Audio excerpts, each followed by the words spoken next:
Beauty parlour पर special crime branch की छापेमारी। देह व्यापार के आरोप में 3 युवतियां व 1 युवक हिरासत में, संचालक से पूछताछ जारी। नमस्कार, द रियल मिथिला में आपका स्वागत है।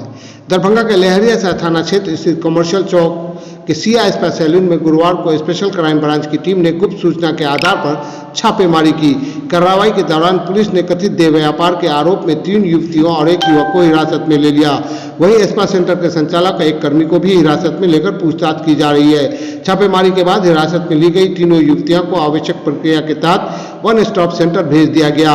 पुलिस ने मौके से मिले साक्ष्यों को कब्जे में लेकर जांच शुरू कर दी है। स्पेशल क्राइम ब्रांच के डीएसपी उदय शंकर ने बताया कि स्पा सेंटर की आड़ में कथित रूप से देह व्यापार संचालित होने की लगातार सूचना मिल रही थी। इसी सूचना के सत्यापन के बाद टीम ने छापेमारी की। कार्रवाई के दौरान 3 युवतियों और 1 युवक को हिरासत में ले लिया गया, जबकि स्पा सेंटर के संचालक से पूछताछ जारी है। पुलिस अब यह पता लगाने में जुटी है कि इस कथित अवैध गतिविधि में और कौन कौन लोग शामिल हैं तथा यह कारोबार कब से संचालित किया जा रहा था।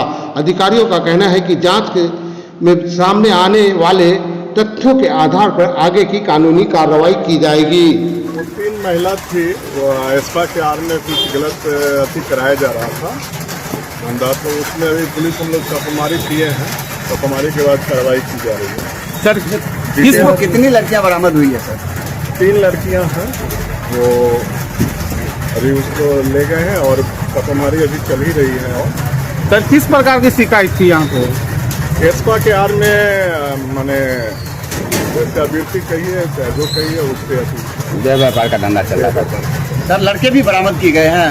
एक कस्टमर है, वो भी बरामद हुए हैं। उनके ओनर सर कहाँ के हैं, कितने दिन से चला रहे थे? वो हम लोग देख रहे हैं। ये अभी तीनों लड़कियों को कहाँ भेजा गया है? सर अभी वन स्टॉप सेंटर भेजा गया है, उसके बाद फिर हम लोग देखते हैं।